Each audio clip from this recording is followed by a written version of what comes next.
Hello, everybody. Welcome again to Storytime from the Milledgeville Public Library of Illinois. The story we have for you today comes from Europe. I'm not really sure where, but somewhere in Europe. And it is a story about a young prince and a crystal ball and what he went through to get it. This is the story of the crystal ball. Once long ago, there was a king, and this king had 3 sons. Now, he had a perfectly nice palace, but sometimes they would go out hunting in the woods, or they just decided they wanted to get away from the city, and so they wanted some place where they could live that was a little further away. Well, unfortunately, the forest where the king decided to build his palace also happened to be the home of an evil enchantress. And the enchantress was not happy that the king had decided to build in her forest where she lived, and that there were always workmen around, pounding and cutting down trees and making a lot of noise. And so the enchantress decided that she needed to do something about it. But she didn't decide to do something about it right away. In fact, she waited and bided her time, trying to come up with a way that she could really make the king pay for disturbing the peace in her forest. And finally, one day, that chance came. The king's 2 oldest sons came to visit the building site and to see how the building of the grand new house in the woods was going. The enchantress cast her spell, and suddenly, one of the king's sons was an eagle doomed to live through the skies, flying about for the rest of his life. And the other was a whale, doomed to stay in the depths of the ocean for the rest of his life. And the enchantress felt very, very good about what she had done, but she knew that that was not going to scare the king away from her woods, and so she left, and she was never seen in that part of the world again. Now the king, when he heard what had happened to his 2 sons, was very upset. In fact, he was so upset that he got a little sick. You see, he had 3 sons, and so if one had to be an eagle and one had to be a whale, he still had a son who could sit on the throne, but his youngest son was, well, not quite as responsible as the king would have liked. He liked to go out and do fun things, and he really didn't like to stay around and sit in the palace and try to help rule the kingdom. And so the king was a little worried about what was going to happen when he died, because his youngest son just wasn't really the kind who wanted to be the king. He would rather be the prince, because as far as he was concerned, princes had more fun than kings did. Well, the prince knew that his father was very worried and very upset, and so he said, "Father, don't worry. I'm going to go and I am going to find a powerful magician who can turn my brother back from an eagle into a man and the other brother from a whale back into a man again. I will go and find the magician that can do this, Father. It will be an adventure." Well, the king didn't really want his last son to go out on an adventure, but he did want his other 2 sons back.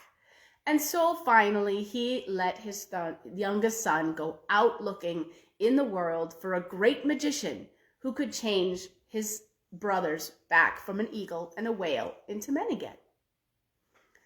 Well, the youngest prince wandered the world for quite some time, having little adventures here and there, looking for a very powerful magician, but he just couldn't find one. There were lots of magicians in the world, but none of them were powerful enough to undo the spell that the enchantress had put on his brothers. Well, after quite some time, the prince wandered very far south into a land that was, well, very different from any he had ever been in. For you see, the sun was in the sky all day and all night. And the entire land was a beautiful golden yellow color everywhere, The trees were that color. The ground was that color. It was very strange country. He had never seen anything like it. Well, he hadn't gone very far into the country when he ran into an old man sitting beside the road, and he said, "Hello, grandfather. Where am I? This is the most interesting country I've ever seen." And the old man said, "Oh, well, this is the land of the golden sun." And the prince said, "Ah," for he had heard of this land on his travels. He said, "Excuse me, grandfather, but might you happen to have any magicians in this land?" And the old man said, "Well, there is one magician in the land, but he is not a very good man. He's quite mean and cruel. In fact, just recently, he stole the king's only daughter, our beautiful princess, and he took her away."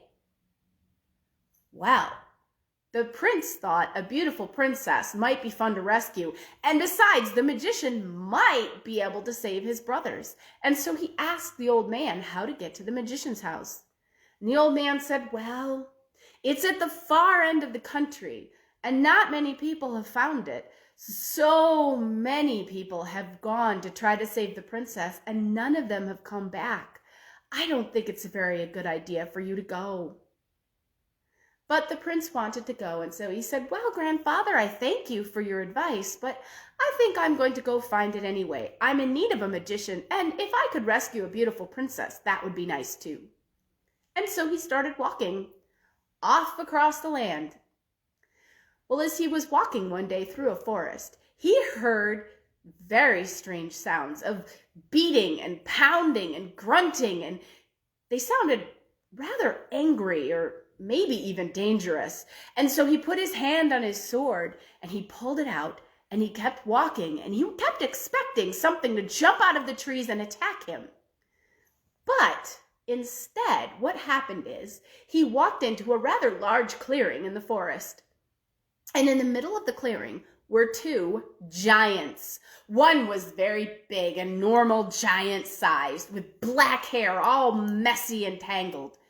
And the other was a little bit smaller than the normal giant, had red hair, and his hair was also all messy and tangled. For you see, these two giants were pounding and beating and fighting with each other so hard, punching each other and kicking each other and just having a really big fight. Well, the prince saw this happening, and he thought, "Oh dear, someone's going to get killed or really badly hurt." And so in his loudest, most army commanding voice, he yelled out, "Stop! There must be a better way to solve whatever is going on here." Well, the two giants were surprised by the loud voice, and so they stopped fighting. And they looked down at him and they said, "Oh, little man, you don't know what's going on here. How would you know there's a better way to solve this?" And the prince said, "Well, there's usually a better way to solve something than by fighting about it." "What are you fighting about?" And the giant with the red hair looked at him and said, "That, right there." And the prince looked down, and there on the ground was a rather shabby-looking cap. It was dirty a little bit, and it looked like it had been worn by a lot of people. It was rather old, and it was faded, and it just didn't look like a very impressive cap. And the prince could not understand why these giants would be fighting over it, and so he said so. And the giant with the black hair looked at him, and he laughed, and he said, "Oh, see, that is where you are wrong. So often people judge by what something looks like. This is not just an ordinary worn-out cap. You see, this is a wishing cap. If you put it on your head and wish to be somewhere, it will take you there. Like that. You don't have to do any work." "Well," said the prince, "now that is something worth fighting over. But I have a better idea. Rather than pounding each other to death, how would it be if I took that cap and I went and stood under that tree over there, and the two of you could race towards me, and whoever gets there fastest gets the cap?" And the two giants looked at each other, and they decided that they were really rather tired of fighting, and a race sounded like a grand idea. And so they went over and stood on one side of the clearing, and the prince picked up the cap, and, well, like you do, he put it on his head, and he started to walk across the clearing to stand under the trees at the far side so the giants could race towards him. But as he was walking, the prince was still thinking about all of the things that he had set out to do, like save his brothers, rescue the princess, see the magician. And as he was walking, without even really thinking about it, he sighed and he said to himself, I wish I was at that magician's castle right now. And no one was more surprised than the prince when suddenly he was no longer walking through the forest. Instead, he was walking up to the gate of a big castle. Well, he was a bit surprised. He took that cap off his head and he said, I suppose it is a wishing cap. Well, I feel rather badly that I took it away from the giants. When all this is said and done, I will take it back to them and give it back to them and let them have it. And he tucked it in his pocket. And then he went up to the castle and he knocked on the door and nobody answered. But when he pushed, he found that the door was open. And so he began to go through the castle looking for the beautiful princess so that he could rescue her. And much to his surprise, instead of a busy, bustling castle, what he found was a very empty one. There was no one in the castle, no one in the kitchens, no one in the stables, no one in the great hall, no one anywhere. Until finally, at the far end of one very long corridor, he opened the door to a room and he found a very old woman inside. She was bent and she was wrinkled and her hair hung in straggly clumps around her face and she had one tooth and her face was all saggy and she was really quite ugly. And the prince was very startled and he didn't really want to stare, and so he turned around to leave. But as he did, he heard a very sweet, young-sounding voice say behind him, Please, please do not go. And when he turned around, he found the old woman coming towards him with far more bouncy step than he would have thought possible for a very old woman like that. And she came up to him and she said, Please do not go. I am a beautiful princess. If you would please look in this mirror, and you will see what I actually look like. I'm under a spell, please. And so he took the mirror and he looked in the mirror, and what he saw was the sweetest, kindest face he had ever seen, and he couldn't stop staring at it. And he said, still staring at that mirror, Princess, how can I save you? And she said, Oh, I would like you to try, but so many have tried and none have succeeded. And he said, Well, I should still like to try. And she said, Well, what you have to do is defeat the magician. But there's only one way to do that. When you leave the castle, and you must leave the castle, there will be a very large bull waiting for you outside. And you must fight the bull and kill him. But when the bull dies, a fiery bird will come out of him, carrying a red-hot egg. It will burn you if you touch it. But you must take it from the bird, and inside the egg, you will find a crystal ball. And once you have that crystal ball, then the magician can no longer cast a spell on you, and then you can have him do whatever you like. Well, the prince said, There are only 3 things in this world that I would like. I would like my brothers to be human again. I would like to free you. And, well, there's time enough to talk about the 3rd thing when all of the others are accomplished. And so the princess said, Well, then, you must leave the castle and fight the bull if you really wish to defeat the magician and save me. And I do, said the prince, and he handed her back the mirror. And he turned around and he left the castle. And sure enough, when he left the castle, as soon as he came out of the gates, he saw down in the valley below him a giant bull with long, sharp horns on his head. And so he went down, he took out his sword, and he went down the hill, down to the valley, and he began to fight the bull. It was the hardest fight the prince had ever done. He would try to stab the bull in the heart, and the bull's horn would catch his sword and flip him out of the way. More than once, the bull's long horns caught him and flipped him up high into the air. and at least once he nearly got trampled by the bull's sharp hooves.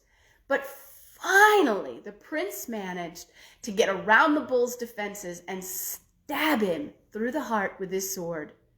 And as the bull sank to the ground, dying, a fiery bird rose out of the bull, carrying that red hot egg, and it flew up into the sky. The prince was so tired from fighting the bull that he just couldn't catch it in time, and it flew up into the sky, and he was so disappointed because he knew that there was no way he could get that bird and that egg now. Except that a moment later, he saw a giant eagle come swooping in and attack the bird, and he knew it must be his brother. And the eagle pecked at the bird and flew at the fiery bird and pecked at the bird and clawed at it with his claws and chased it across the sky until finally the fiery bird dropped the red egg. Unfortunately, they had chased so far across the sky that the bird was far out over the ocean, and the egg fell down and sank beneath the waves. And the prince was so disappointed. He was standing on the shore now, watching the fight, and now the egg is at the bottom of the ocean. I'll never be able to save the princess and my brothers now. But he had forgotten about his other brother. And suddenly a plume of water came spouting out of the ground with the egg on top of it. And he saw his brother, who had been turned into the whale, coming towards the shore, carrying that egg on his spout of water. And soon he got close enough that he was able to spout his water up and flip his tail and send the egg spinning up onto the sand. Once it landed there, the youngest brother ran up to it and he picked it up. It was still red, but it was no longer hot. And so he cracked it open, and there inside was the crystal ball. And he took that crystal ball and he ran back up to the castle. And he ran into the castle. Now the princess had told him that the magician lived up in the tower. And so up the tower stairs he ran, all the way up to the top. And when he got to the tower room at the very top, he opened the door, and there sat an old man with a long beard and long hair, and in his hands he held a crystal ball. But unlike the prince's crystal ball that was very clear and had swirling colors inside, the old man's ball, the magician's ball, was cloudy and did not look as though you could see anything in it at all, ever. And the magician looked at the prince and he said, "Well, you have won the crystal ball. And now you are the master of all of the magicians. What is it that you wish me to do?" And the prince said, "Well, I wish that my brothers would be changed back into their human form, no longer an eagle and a whale, but princes, safely at home with my father. And I wish that the princess be freed from the spell you've put her under that makes her look so old." And the magician said, "It is done, master. Just look in your crystal ball." And when the prince looked into the crystal ball that he held in his hands, he saw his two brothers in their human form walking hand in hand, side by side, into his father's courtyard, and all of the guards and the courtiers and the soldiers all coming up to greet them joyfully. And then he saw the princess, and she was downstairs in her room in the castle, and instead of bent and wizened and old and wrinkled and clumpy hair, she was tall and she was straight and she was very beautiful, and her hair hung down her back in waves and shone like silk and rippled in the breeze. And the prince was so very happy. And then the magician said, "Is there anything else that you wish, master?" And the prince said, "Yes, I wish you to go away from here and never come back again." And the magician said, "As you will, master."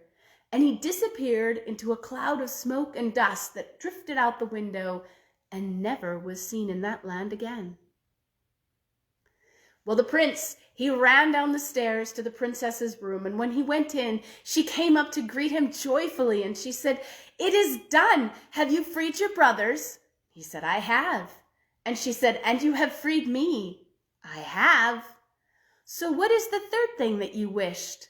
And he said, "Well, I wish to ask you to marry me and come back with me to my father's kingdom, for everyone there will love you, for I can tell that you are sweet and gentle and kind." And the princess said that she would. And so she and the prince went back to his father's kingdom, and they were married. And they lived quite happily, and several years later, a baby girl was born to them. And when she was old enough to understand the story, her father told her the story of how he had met her mother. And the princess looked at her father when he was all done, and she said, "I like the part where the two giants were fighting. What happened to the wishing cap, Papa?"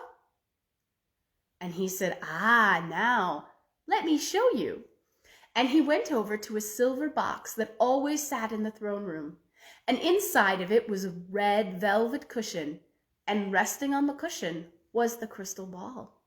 And the prince lifted out the crystal ball and he showed it to the princess and he said, "Look inside." And the little princess looked inside, and what she saw was a clearing in the forest. And on one of the branches of one of the trees hung the wishing cap. And in the middle was two giants, one with black hair and one with red hair, and they were wrestling and fighting and rolling around on the ground. And the little princess looked up and she said, "Papa, I think it would have been better if you had kept the wishing cap." And perhaps it would have been. What do you think? And that is the story of the crystal ball, which comes to us from Europe. I hope you enjoyed it, and I hope you will come back and join us again on Wednesday at 3 p.m. Central Time, when we'll have another story for you from here, from the Milledgeville Public Library of Illinois. Have a great day, everyone. Bye.